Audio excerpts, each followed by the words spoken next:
Hello students, I am Reena Chaudhary, a member of Suraj School Rewari for class 3rd.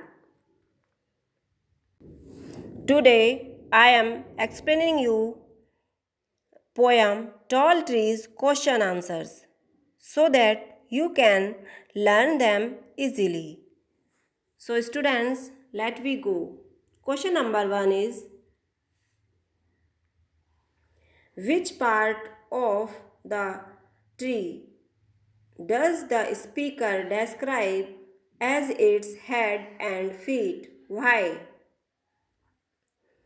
पेड़ के वे कौन से हिस्से हैं जिनको कवि सिर और पैरों के साथ वर्णन करता है? क्यों? Answer is the speaker describes top of the tree as its head and roots below the ground as its feet because he imagines trees as human beings. कवि पेड़ के ऊपर के हिस्से को सिर और नीचे के जड़ों को पैरों के जैसे वर्णन करता है क्योंकि वह पेड़ों को इंसानों के जैसे ही कल्पना करता है. Question number 2 is, where do the birds go at night? Where is their homes?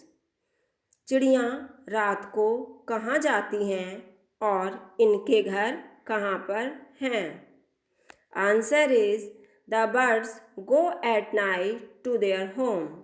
चिड़ियाँ रात को अपने घरों में जाती हैं. Their home are on the tall trees. इनके घर लंबे लंबे पेड़ों पर हैं. Question number 3 is, which lines in the poem tell us that the trees stay awake at night and watch over us?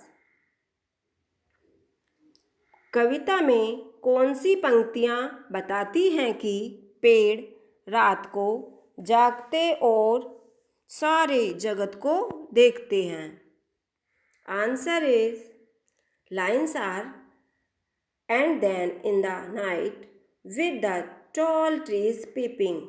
रात को ये लंबे लंबे पेड़ सारे संसार को झांक रहे होते हैं.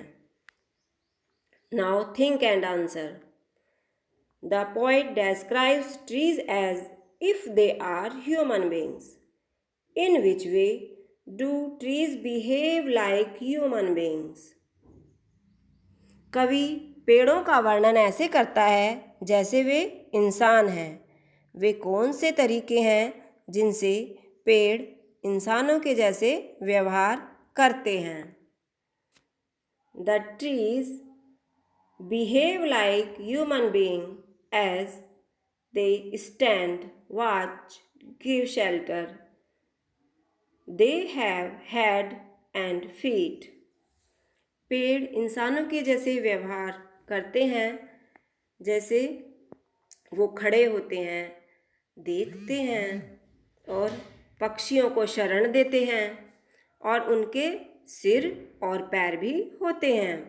Part C, question number C, write the pair of rhyming words in each stanza of the poem. कविता के हर भाग में आए लय वाले शब्दों को लिखो.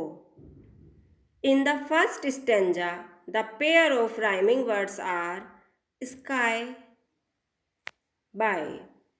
In the second stanza, the pair of rhyming words are nest, rest.